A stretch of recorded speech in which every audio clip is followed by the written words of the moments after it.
que yende ba bengise kuna na butu lelo longa sali siko 3e jour lelo fois kende ndolo ndenge bazo sambisa yeye kaka bouche be tous sont complices na makambo na nyonso. Donc azakuna lelo fois kende ndolo ata lobité numéro 1 ekomisa secret nyonso vérité ndenge ezali mais makambo nyonso ba secret nyonso ata ya kangi munoko mais vérité ezakuna il est l'auteur ya coup d'état o elingeke salama pe batu nyonso bazala kati ya coup d'état wana tozolo ba président Félix zwaki garana yo so signe précoce pour na kolobake il y avait déjà un projet depuis avant puis azalaki déjà kaka envoyé pion ya Kabila na kati ya présidence François Beyande ngazawana asalana Kabila ba 20 ans Moutoua Pessi François Beya vraiment que asala nyonso la mboka ba carré minier ba jet a gerati lelo François Beya a geraka mbongo ya Kabila mbongo za na Brazzaville Tunisie na Maroc ba mbongo ya Kabila na ba banque wana c'est yé muta geraka ngo François Beya ti lelo neto. Restez branchés, nos très chers fidèles amis internautes, et maintenant sur Bazouli Bakou Malam de nous suivre de partout, dans les 4 coins du monde sur votre chaîne, la meilleure chaîne du moment, Alvini BAP, La Voix Céleste à Télévision. Merci pour la confiance, c'est toujours dans le magazine de base. Par rapport à l'actualité politique. Mais c'est Rabino Koulala Koulamuka, na Katambokoyo, Makamuzanga Kate. N'habitez ce que se rappeler encore. Un discours Balobaka, il est temps de prouver dans les occidentaux que la RDC et la Rwanda, nous sommes un. Conflit dans les sûretés, c'est le temps de prouver aux occidentaux que Bissona RDC et Rwanda, conflit exacté, tout ça encore, bitumila sûreté, faut que la frontière. Discours où François Biasalaka, naïbi qui n'a qu'à Rwanda, qui n'a qu'à la réunion, moko Salaka, Bestel, mais Belé Batouba, ça fait couler beaucoup d'encre. Et aujourd'hui, François Béa est aux arrêts par rapport à, il paraîtrait qu'il y a eu un coup d'état raté. Il faut participer à la réunion concernant la sécurité. Beaucoup découvrir la émission. Pourquoi il est toujours retenu dans Katia Aner? Et il y a aussi des révélations par rapport à appels téléphoniques, des vidéos, des messages. Beaucoup découvrir dans cette émission. Et qui sont les cités dans cette affaire à François Béa? Parce que Babili, c'est tel bébé, député, sénateur. Na ba proche pe ya mokonzi mboka boko découvrir kana kati émission oyo boko yeba pe pourquoi Fridolin mo akene na kati ya kinga kati rester branché boko yoka pe na voyage ya Joseph Kabila na kati ya Afrique du Sud. Merci vraiment bato soutenir Kabiso. Laisse-moi dire bon voyage na bino bato so bolinga Kabiso. Bon voyage à vous mes amis, bon voyage à toi les boss Jessie Moussingai. Bon voyage à toi Moussingai. Bon voyage à toi Jessie Moussingai. Bon voyage à toi les box Massimoud. Bon voyage à toi TGV Moissinzambe. Bon voyage à toi l'enfant terrible. Bon voyage à toi Plamédita qui Moissinzambe. Bon voyage à toi la bière de la jeunesse, la bière de la capitale Yanzia. Sans oublier les fournisseurs de la capitale et Dubaï, les boss Davido Astana. Bon voyage à toi mon frère. Est-ce que si ma caméra ko fond la chapeau tu vas nous la nangai, ba on invité nangai. Papa José, l'un des communicateurs, moi, na manianga au bolinga neto ko beta masolo lelo par rapport à premier auto tangi oyo esali base na mboka o ba moto peli ba to balobi na bango siko to na kati ya base. Que dit la base par rapport à tout ce qui se passe na kati ya mboka, par rapport à ba conseiller mokonza mboka, par rapport ya coup d'état raté on a repéré ça maman baloba mbote mo na mboka. Mbote mo na mboka, le grand journaliste Eliezer Omana tondi botondi lisusu lelo kokutana kati nesika oyo tosala analyse po na ye na méchant moko kosakana te nga Tshisekediste na yoka ke non coup d'état moko lingi salama esalinga bien tiango non il faut to meka ko analyser makambu ba o bazala poto ba diaspora France Belgique États-Unis partout bisika bozali en tout cas ba internaute boye ba ke Congo kimezate mitu ya bato ezo chauffer esengeli to luka to zala bo moko pe to benga na mungu na libanda bazaka na plan ba balkaniser mboka na biso esengeli to zala uni mboka na biso eza kaka moko ndenge mbutu atikala koloba papa bo moko mokonzi bo moko yango lelo toye pona banalise bambote na bino nyonso bisike bozali na poto na Kisasa pe na bamboka intérieur ya RDC bambote na bino nyonso mon CG Kabuya vraiment musala malamu papa na ngai ya motema le grand Fachi Beton na pesi mbote na kombo de Jésus Christ à vous l'antenne papa journaliste na ba question nyonso za lango je suis à votre disposition mwana mboka sommet musala na Kigali oh François Beyakindaga il est temps de prouver na ba nyonso na ba occidentaux que RDC na Rwanda nous sommes un pays RDC na Rwanda il y a pas un problème RDC na Rwanda pas de conflit tant au discours na Bimara et Pelisara Moto est-ce que vous pensez que discours wana il y avait un plan caché na sima malobalo sur le baga.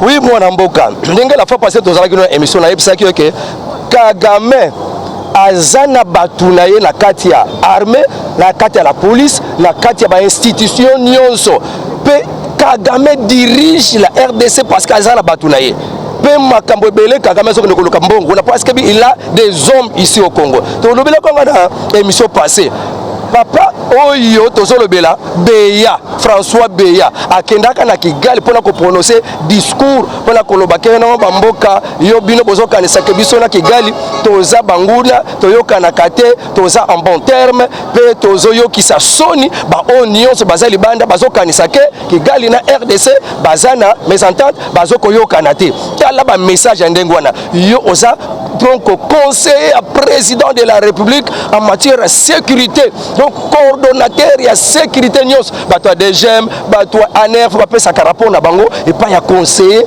oyo asana près du président de la République mais tala tango akela ngam beku to même na tango na Jean-Marc Kabunda sepelate ya parole wana pour bato ebele ne mboka mususu ba États-Unis bango bamona ka keno c'est Kagame qui est derrière ba groupe armé wana donc babando linga kutu ke non RDC a se séparé na makambo ebele ya ba relation mususu Kagame azala ngona kata RDC ba généraux mususu basala ba crime ba généraux rwandais et sengeli ba longwa mais président Félix atala banka ne wana et ye akena kata igali abandi ko déclarer ba nyonso ba mboka ya bapaya ba kanisaka que RDC aza en bon terme te na Rwanda RDC bayoka na kata na Rwanda en tout cas lelo boye ba que RDC n'a pas de problème avec le Rwanda n'a pas de problème avec la RDC à partir de la parole wana tu comprends déjà que nos papa oyo aza déjà élément pion pour na kozala ko déstabiliser pouvoir ya Fachi Beton nde ya wana e komona ti lelo donc wana ezaki déjà ba signe et bande ko l'accès et bande ko clienter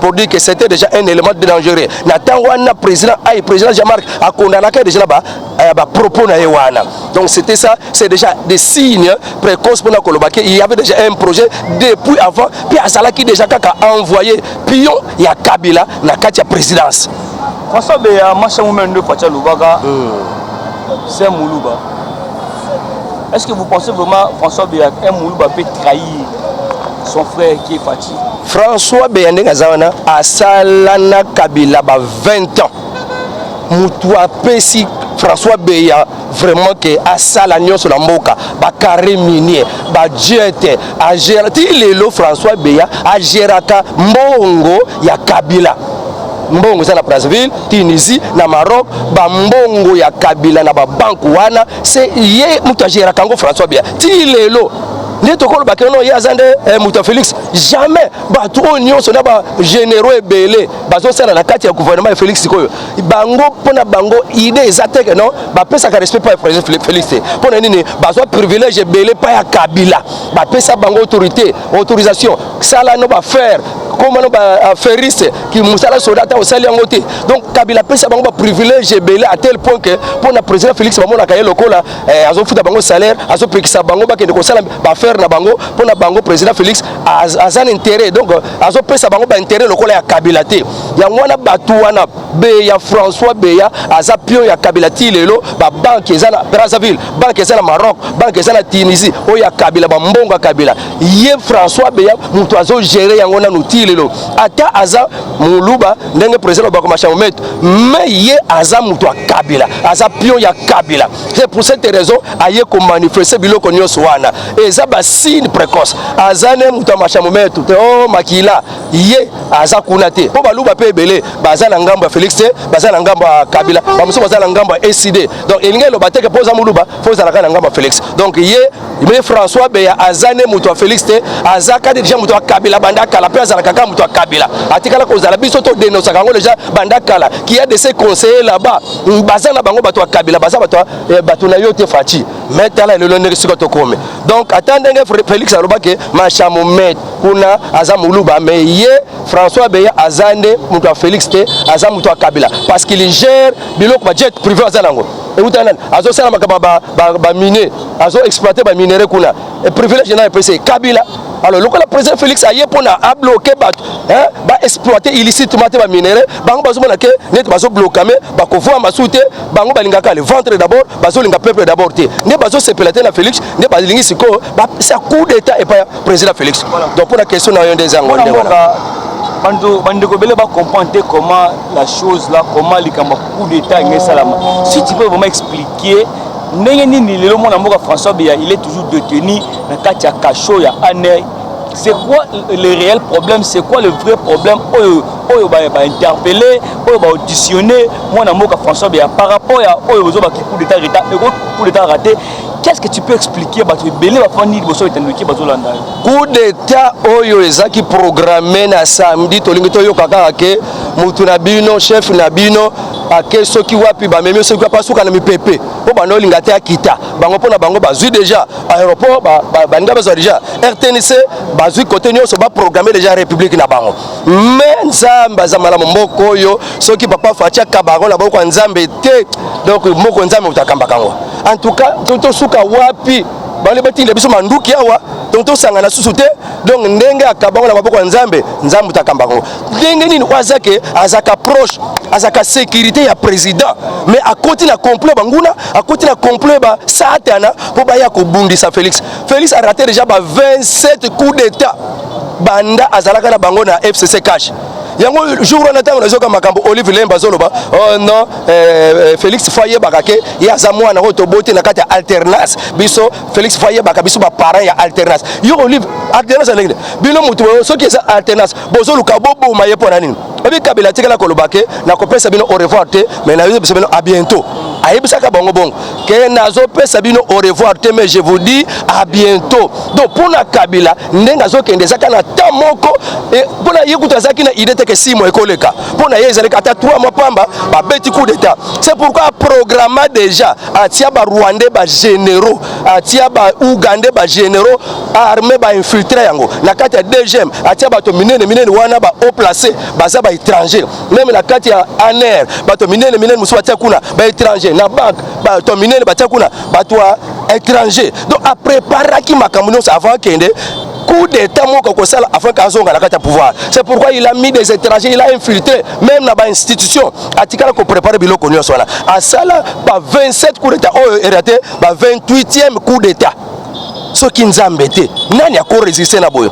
bamboka mususu kaka muta formaté kaka coup d'état malaboko réussir mais na Congo 27 oyo 28e ba réussir pété François Beya azaka ka ye mokoté na kata kuwana yokanano la journée natangaki un ancien cadre de l'UDPS, un conseiller tout puissant du chef de l'État et 17 généraux et plusieurs subalternes, 4 politiciens de l'opposition, des renommés, 4 diplomates russes et chinois, on a 4 complots, 4 jardiniers, 3 ministres en fonction, 15 députés nationaux, 4 sénateurs en arrestation attendue. Donc arrestation na bango ezozela. Pe na ba rumeur mususu tozok na ba video chimanga. Bazala kata ba comprendre. Pe ba membre mususu ba na ma rumeur mususu kaka. Oh mutu boka banda kombo na pe. Ngana jana lobi ba Paul Chimungu suki chimana ko ba Paul nani wana. Bango wana nyonso bazala kata plan. Bato na kata présidence bazala kata ba plan na. Quelques conseillers bazala kata plan. Donc ba monique privilège au Kabila pesa bango. Basala nyonso balingi na mboka. Privilège wana la Félix bazozo angote. Donc pona bango ba monique Fon Félix Alongwa bango batika na ko dondwa complice na Union européenne po bakanga ki pe na ambassadeur ya Union européenne wana bakanga ki pe Jesus ba yepe asa cité bakanga ki te yepe asa cité na kata ba tonyo so bazala kata complot wana bazolinga nini bakomisa ese wana ba balkaniser bazo ndambo mabele ba pesa pa batuchi Donc toko mape na mboka na biso na batuchi. Est-ce que mboka na biso toza batuchi te? Donc balkanisation moko bazo bongisa et belé ba sepela ko Kabila zonga soka zongi mais toko vendre sur que ça te Kabila soka zongi mais mabele nyonso kozala ya ba chinois. Donc makambo bazo bongisa eza ya solo ba bongisa ki ye moko François Beya ye mutali boso ozala ka premier la président. Donc aza soupçonné kati ba réunion ebele réunion e basala ki batwana ezaki na hôtel ya Bahati. Hôtel Bahati la kisasa basala ki réunion hôtel Bahati oza sénateur président Félix Atielebino confiance mais ozo yamba batwana bazo sala ba réunion ya mabe contre Félix na hôtel na yo. Donc batwana tozo mona bango ke bangwana na miso baza penza bato moko ba yini ya mboka. Donc bazo lingate Félix Azala baza na kati ya ba institution awa balobi ba 4 sénateurs ya zala kati mais yango tozo senga président Félix Kutu na motela sa explication président Félix atia kaka kisasa ngo na état de chaise ndenga atia ki état de siège na kuna likolo na Nord Kivu kuna ndenga atia ki état de siège na kisasa pe alongola ba député wana alongola ba sénateur tozala bango soute ale a installer état de siège na kati ya kisasa batwana babongisi plan na bango tolingi to mona kaka ke tala ka plan salame ba Kabila directement asali sorti na Afrique du Sud bazo kosa nini akepo na visite médicale contrôle médical tala lokuta allez ndoka tindi ba photo jouer la tala bazo mela ba champagne voyage à Kabila et ils appellent l'impact par rapport au coup d'état voyage à Kabila ça impact makasi bazo zele la coup d'état kuna Katumbi akena nzela Zambie akeko kosa ona keta la match sima match yemo ka rejoindre Kabila na Afrique du Sud nde bazara bakutana kala bango kuna mususu wana uti na Équateur mala moko pa allez Amérique mususu wana jour na ya ko sur la France ko ki aya abino mais je prolonge mon séjour en France avant dika kuna Cameroun na kati ya France. Donc osomana ke batunio swana pe mususu wana Jean-Marc Kabund alinga ke pa voyager balabio baboyo liye ko voyager yo vanda wana. Donc ndingala tia moko kaka batunio na mini papa tukina mal milana maya mal on kan ya likolo la méchant penza. Tu penses que Jean-Marc Kabund va pouvoir voyager? Est-ce que vous pensez que Jean-Marc Kabund aussi, comme on a pu citer dans le Makambo, Baboy là qui a voyagé, on a la deuxième mais Toyoki qui est alinga qui a voyagé, mais deuxième Aboy il a voyagé. Il y a mon akazala mis sur 4. À mon akamakambo. Attendez au téléma au mon avec yo. Aux ala makanisi boy. Pour pas raison la kana parole na ya bimisaka. Ya lobakandeni. Que sengona bango oyo bazoloba et sengona bango eza ya mukuse. C'est quand même ko raisonner. Na ko banda ko densara memura. Ebe ke lelo o baza penza fidèle na président Félix. Et ça ba mura. Donc ce qu'on dérange Bamoura et Sili. Donc ce côté trouble la carte Bamoura et Sili aux président de la République. Donc Balinga qui va déranger Bamoura, le côté trouble la Bamoura afin que va déséquilibrer protection du président Félix. Mais et Simbité. Alors que Pekisaye a voyagé te ezalaki natina vima loba oyo ya lobaki. Alors lobaki to ça la biso la compte na été biso to la compte ya makambu ya coup d'état soki ye bazo tala nano maloba na o aloba ba boyili ne ba opposant ebele baza na kati ba Katumbi baza na kati ya biloko wana o voyager pour na nikana ta oyo ndenge moko Kabila voyager kana ta oyo ambongo fo utana ndaku na ye kaka le jour wana faut que ne kotala Olive Lembe yo kama makambu ambongo azoloba na kanda na basala nzamba bazala kata complot ambongo azoloba Olive Lembe nous allons vous soutenir. Nous allons vous soutenir, votre mari, nous allons vous soutenir parce que votre mari a fait 20 ans au pouvoir. Il est encore trop jeune. Il peut encore ajouter même 10 ans au pouvoir. Wana ambongo mutazolo babiloko wana bazola kisaye kuna ba piscine ya Kingakati ambongo. Et je vous donne mon soutien. Moi ambongo, je vous donne mon soutien. Vous avez déjà fait 20 ans au pouvoir, mais vous êtes encore trop jeune. Vous pouvez encore ajouter 10 ans. Il y a mbongo un opposant farouche ya Fachi muto ayibi mbongo na kati ya enseignement muto azala ba école fictive pato boye kuto so bazo tika bango pona nini vraiment bato boye en tout cas biloko boye président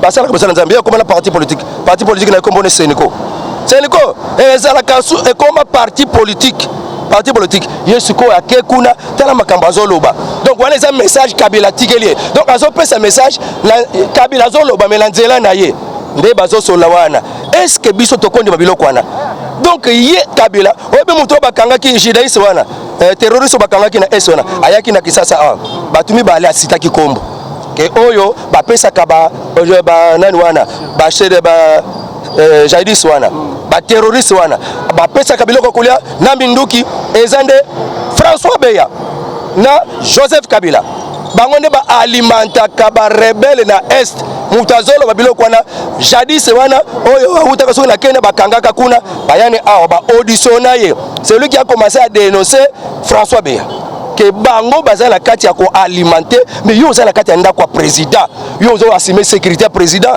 mais zo que de kolia sous na CC aso diriger banque ya Kabila na Brazzaville aso diriger banque ya Kabila na Maroc aso diriger banque ya Kabila kuna na Tunisie mais oza la kati ya ndako président mais nzambe kaka nde tala mais ceux qui sortent la culture na nzela mwasi mais okufit restons seulement na kati ya faire ya coup d'état oyo François Beya toujours de tenir na kati ya aner tout le monde babimisi affiche moko oyo eza banina numéro na kati oyo baosenga bavideo baosenga bappel téléphonique baosenga ba SMS sosolaki.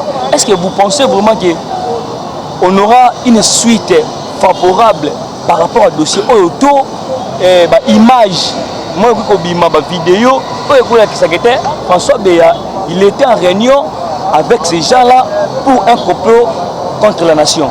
François Beya azamutu moko donc un sorcier de talent numéro oyo bazwaki oyo papa Mbelu ayebisi mutu Orange PDG Orange numéro nazala ngwa 089 60 73 187 numéro oyo ne papa Mbelu azwi eza na ba conversation moko boye oyo eza makambo ya ba complot eza na kati na makambo ya ba exploitation ya ba minere et pas ya batuana eza na kati yango babuka kisimu wana yango lobe yo mon PDG Orange tindelanga rapport nyonso ba conversation nyonso pe identité ya mutu oyo kolo ya numéro oyo eza nani tindelanga na ba message tindelanga yango parce que yende na babengise kuna na butu lelo longa sali siko 3e jour lelo fois kende ndolo ndenge bazo sambisa yeye kaka bouche be oyebi yango bouche be o lobi nini oza d'accord na makambo azoloba bouche be oza na makambo bafundilaki azoloba eloko te denga kangeki mamba donc moyen koyeba penza vérité ezate yango balobi ke non numéro oyo otoza nango oyo tozomona eza suspect toyoki ba message moko ya bien te il faut kaka ye PDG Orange apesa biso suite ata ya kangi monoko ata ya zoloba te mais numéro oyo ekobimisa ba conversation nyonso siko numéro 1 eza ya nani esolaka nani numéro oyo yango esengeli muta Orange atinda suite tozo la papa Mbelu soka suite ni ako communiquer biso vérité ndenge ezali mais makambo nyonso ba secret nyonso atayi akangi munoko mais vérité ezakuna il est l'auteur ya coup d'état oyo elingeke salama pe batu nyonso bazala kati ya coup d'état wana tozolo ba président Félix zwaki garana yo soko côté na biso état de siège la Kisasa ale tiaka ka état de siège parce que c'est trop même ba député na yoki kutu député mo kaselo ba ono soki bazongi il faut ba destituer président de la République. Ah, et si on a président pas décision dans la assemblée, il y a ça pour la bino. Donc ba député ngo ba zoba ba réseau la kate. Est-ce que président ba kolongole la kate assemblée? Donc ba député moko donc ba sakuna ba wuta la Rwanda, surtout député ba ndolinga longola mboso wazala kombo boka compliqué. Il y a ça député ensemble. Donc bango wana penza baza wana na kabalwana. Petala ba sénateur na kati ya gouvernement. Ebe ka jour na moko selo. Aka voyager oya biso moko yango mona ka ba soda bazo sala ba dégâts azolo bana été akangika munoko bazo bomba bato la biso kuna soko la tika kelamba fachi kota masina kuna bakobeta yo muta kokotela azati on dit to zakana ministre intérieur mais depuis quand kasongo neza wana alo bakakuta lokota rapport nyonso ndenge bazo nyoko la biso alo bakalokota population zo nyokoma tous sont complices na makambo na nyonso. Donc azakuna lelo fois kende ndolo ata lobité numéro 1 ekomisa secret nyonso. À quelques jours seulement il y a le discours, il y a le point de presse, il y a Paul Kagame. Tout le monde agitation contre la Katiamboka. Parce que Paul Kagame lobaki M23 au bozomo na lelo ils a financé na bateau bazana na Goma awa, bazana Kinshasa, bazana le parlement, mais à quelques jours seulement tout le monde un mouvement suspect sur la Katiamboka. Est-ce qu'aujourd'hui tu biso trop ça Paul Kagame raison na makambo lobaki? Paul Kagame ndenga zana ayebaka makambo sur le Congo. Parce qu'il a ces généraux. Na est wana bato bazakuna. Ce sont des généraux rwandais. o basa kuna bazo diriger nano. Donc fallait ba longwa. Fallait to loba déjà réforme na armée faut salama. Tinde to yoko komada. Kagame alobini kaka mikolo susu tango coup d'état moko salama na Burkina Faso avant to kota na question na biso. Kagame alobi ke ba coup d'état zo salama na kati Afrique eza faute ya ba gouvernement civil. Ba gouvernement civil wana bazo sepelisa population te bazo bongisa population te alors population ezo tombokela ba gouvernement wana c'est pourquoi ba militaire bazo aider population pour na kolongola ba gouvernement wana donc ça faute ya ba o bazo gouverner ce sont des présidents civils o bazo ba kozwa peuple en charge te donc d'après Kagame a soutenu ki ba rébellion et ba coup d'état o ezo salama wana ya biso kutona ne salamité ndenge ya beta ki déjà lokwana et puis asa mutu moko Kagame wana ayeba kama kama ngezo leka na Congo alobi ke oh makambo ezo leka na kata S ya ba rebellion wana batu bazana sima ezanga Kagame te mais batu bazana sima ba rebellion kaka batu bozana bango na ba assemblée nationale na ba institution pe mususu bazana kata armée ye moko Kagame azoloba oh bobo akelanga faute te batu na bino moko bango bazo alimenter guerre wana ngai te ba gouverneur na bino ya civil bazo bongisa makamba peuple te atangi mboka moko boye mboka wana kutango ba militaire basali coup d'état ba population ba sepeli ba tambre na balabala pona ko supporter ko soutenir nani wana coup d'état wana mais biso mboka na biso za Burkina Faso te biso mboka na biso eza lokola ba Guinée te biso mboka na biso tozo te ya peuple d'abord Fachi tango azaki président Union africaine a ebisi ba président Union africaine que bon mema idée ya peuple d'abord idée ya peuple d'abord et ba président nyonso bazo bundana mais batu oyo bazo linga Fachi te ne bangwana bazala ba intérêt ba carré minier ba voie maka ba militaire me ba koma ba ferris ba tonga ba building biso tozo nyo kwama bangone bazo yo kala Félix Kanda azala te bango ba ko ba ko sala makamana bango ba tonga ba building biso tozala kana nzala to nyo kwama kaka 3 ans toza déjà boyo la kati ya pasi hein tozo nyo kwama 3 ans makambo izate ba tozalaki na FCC cash ba sali ba mitambu nyonso 27 coups d'état barata et il y a 28e lengi na zoloba ba raté kaka yango Congo yo Fachi te muta déjà 15 nzambe moko muta déjà kinka binka ko belobi boye en Afrique du Sud ndenge so ikaya bin karbaza kuna na tutaki alobi boye na Afrique aba ko ndio musala matel mebele mais RDC ils ont accepté.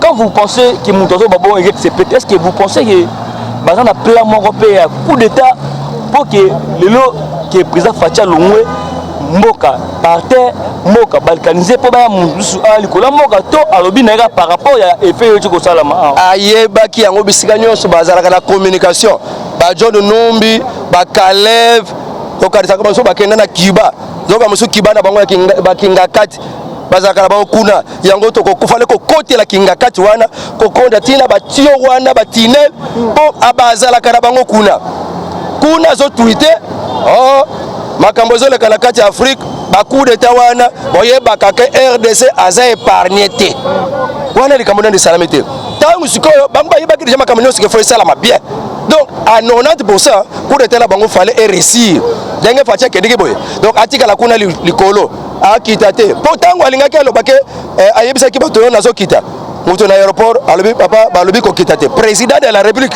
yo mutu aéroport oloba président kita te nani apesi bino mitindo wana que président kita te oh non c'est moko conseiller en matière de sécurité qui a dit ça abengi côté mais tellement comme ça le kakuna bashika tarabiso pe ale bakiti kuna nani azopesa ordre président kita te bakiti kuna grâce tango fort a dévoilé secret na bango papa wana apambola mapona eloko wana même na kata bible Mardoché tango abikisaka mokonzi na liwa moko boye mokonzi apesa récompense na tango na te mais après jour balinga ba bomba Mardoché le jour wana pe mokonzi alinga récompenser Mardoché papa moko asalanga bolamo la récompenser yete lelo pona récompenser ye pona abikisanga na liwa donc papa oyo tango fort mutate ki secret que complot moko zawana président Félix Abakende ayebaki déjà moi makambo ndenge zoleka complot moko tango fort lakisi yango donc keba papa tala ndenge babongisi tala ndenge bongisami tala ndenge bongisami nde yango wana makambo wana eye koyebana donc tozana kati ya mboka sikoyo tozana kati ya koluka banani o bazala kati ya biloko wana soki na tama butu pandezo soki na bato poto bele bazobenga en tout cas ndenge ezana bato wana faut kaka pendaison faut kaka baboma bango soki Kagame bato wana bayeli eke bale baboma Kabila oyo kutu kaka Eric Lenge alinga sala coup d'état pa Kabila asuka na chambre froide ya muto ya John Numbi kuna na chambre froide webi chambre froide le congélateur asuka la chambre froide mais ye muto bande kolinga a provoqué coup d'état pa ya nani wana Kabila Joseph siko le soki Kabila ye penza ke bato balinga basala coup d'état na régime na ye balinga basuka wapi alors ba Félix Ozala capacité mon président que j'aime beaucoup tant bato yo nde balingi liwana yo. La Bible est balobaka, si ton ennemi n'était pas encore tué, toi, tue ton ennemi le premier. Donc, ce que luka, mais baso soyo karaté. Tellement, sois courage, ça là quelque chose. Et puis, bato FCC Nyon, se basé dans la carte président, Toka Bonana FCC la cache. Mais bato belé, FCC basé la cabinet. Bato belé, IN se basé la cabinet. On est comme la bangote, Babourgomès et Bakabila, Bazana Nouana. Territorial, faut être occupé par les combattants. Tout ça, la formation, awa, l'école, il y a parti wana. Bato belé, couteau. Les locaux dans le bac, on a l'accepté de caméra, que Papa Félix, on y a bakate, que bato basala, formation d'école, il y a diplôme, il y a premier niveau. Caméra Zangona. Pas diplôme, 3 ans. Baza, bakokote na année, basala musala. On a l'école des partis. Et ça, basala ba diplôme. Mais basala comme ça, si l'école des partis, ani bakota Papa Félix, bato est belé la carte école des partis, bazoa plus de 5000 bato. Bakota école a. Quand vous avez cours à côté l'élément, ça fait 3e année. Mais si Koyo, sur les renseignements, mais là, niveau il y a des gens dans l'IDPS, basés la formation, côté code de parti, mais ils sont toujours là. Pour nous utiliser Bangote, basé la bourgmestre, on voit qu'un renseignement les territoriaux, pas nabiso. Maintenant, c'est le changement. Nous avons besoin du changement. Nous avons besoin de ça. Donc, vraiment, bana IDPS, bakota la cabinet, gouvernement, et ça la bana IDPS, pour tolingi, ceux qui bana na yo bazakuna. Nani ko simba. Il faut la protéger la batunayo, bande konayo, na bana na yo, il y a IDPS. Merci beaucoup, merci Bandola Nabiso, Tokomi Nasouk, avant on nous signale déjà, nous sommes à la fin. Papa, en un mot, si les gens peuvent retenir quelque chose, le passage dans l'émission Nabiso, va retenir par rapport à l'état à Moka, puis la soupe, si le téléphone, peut-être, mais tout le monde a un tourné de faute d'état, Bandogoba tout le monde. Vraiment, il y a souvent la zone où qui renseignement, il y a Mossad, il y a Israël, les États-Unis, ndé vraiment to yebite makamone za na Congo yango nazo pesa longonya États-Unis relation to sala na bino vraiment nous vous soutenons le Congo vous soutient la RDC vous soutient vraiment John Biden avec toute votre équipe soyez bénis nazo tombola vraiment États-Unis Israël nzamba pambola bino musala no sala ngai naza analyste politique pe communicateur José Matuvangwa o babenga kangami mwana manyanga o bato ebele bakanisaka ke na manyanga communicateur conservatif ka communicateur za la muluba to muswahili yango ngana lingaka minu bayeba ngako mwana manyanga po bayeba même na manyanga na luozi ba communicateur IDPS pe azalaka donc na lingaka mingi na yeba na kombo na pona kolobake ce n'est pas seulement na kati ya Kasai mais même dans les manyanga il y a l'UDPS yango nazo pesa numéro na téléphone il y a beaucoup de gens qui peuvent nous soutenir na musala tozo sala aller dans les médias pona ko tombo la fati RDC na biso elinge zuwa dégâts ya makasi mais la carte des États-Unis déclaration quand moka suka na tanga aux États-Unis à lobby pour mettre un terme au coup d'état en Afrique. Les États-Unis prônent la politique de 3D. Le premier D, c'est la défense. Deuxième D, c'est la diplomatie. Troisième D, c'est le développement. Le commandant du commandement des États-Unis pour l'Afrique, le général de l'armée américaine, Stenfen et Ton Sand, a animé un point de presse virtuel depuis le jeudi 3 février, avant même coup d'état à RDC. Il a animé déjà un point de presse pour dire que tout ça pour ça, développement, défense et tout ça pour ça, diplomatie dans la RDC. Donc tout ça, les États-Unis ont soutenu les Chinois, ils ont exploité. Chine est grande puissance économique du monde.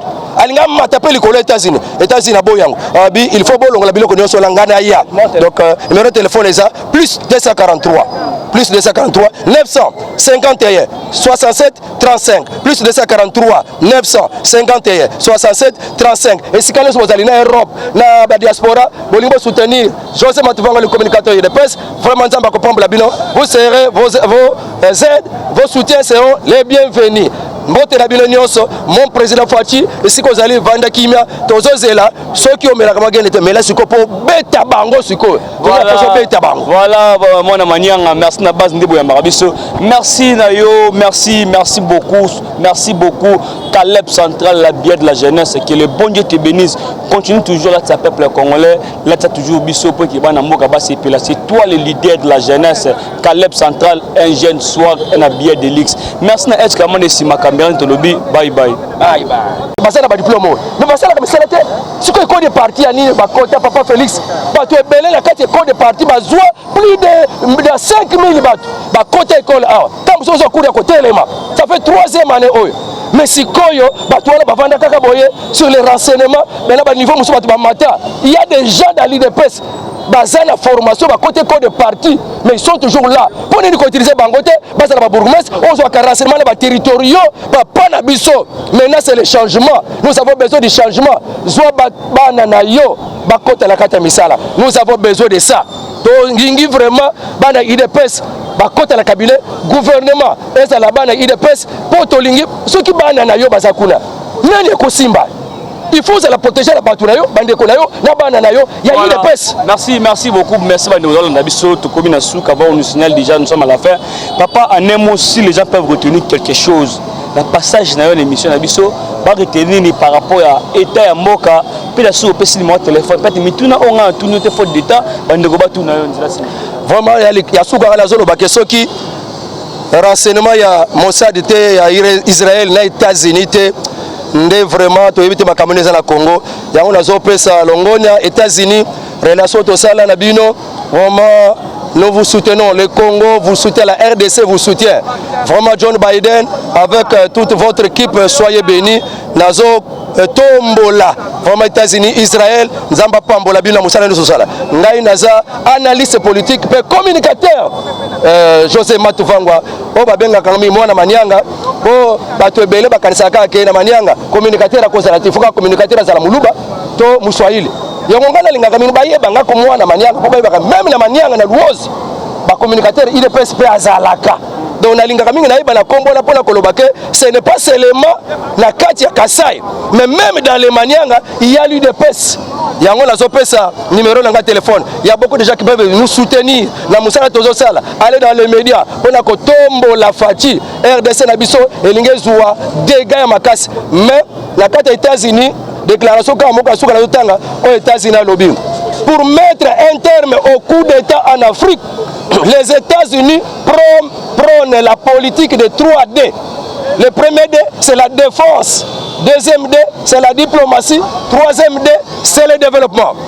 Le commandant du commandement des États-Unis pour l'Afrique, le général de l'armée américaine, Stephen et Townsend, a animé un point de presse virtuel depuis le jeudi 3 février, avant même le coup d'État à RDC. Il a animé déjà un point de presse pour dire que tout ça la pour ça développement, défense et tout ça pour ça diplomatie dans la RDC. Donc tout ça les Sengo, États-Unis a soutenu biso. Ba Chinois, bazo exploiter Chinois, Chine est le comme grande puissance économique du monde. Alinga matape likolo États-Unis. États-Unis na boyango. Il faut bolongola biloko nyonso langana ya. Donc numéro de téléphone est ça plus 243 951 67 35 plus 243 951 67 35 et si quand vous allez en Europe na ba diaspora bolingo soutenir José Matuvanga le communicateur de presse vraiment nzamba ko pambla bino vous serez vos aides vos soutiens seront les bienvenus. Mbote na bino nyonso mon président Fachi ici ko zali vanda kimia tozozela soki o melaka magene te mela siko po beta bango siko voilà mona manianga merci na base ndebo ya marabiso merci na yo merci beaucoup Caleb Central, la bière de la jeunesse, que le bon Dieu te bénisse. Continue toujours là, ta peuple congolais, là, tu as toujours Bisso pour qui va dans Moka. C'est toi le leader de la jeunesse. Caleb Central, un jeune soir, un bière de l'X. Merci, est-ce que je suis ma caméra, bye bye. Bye bye.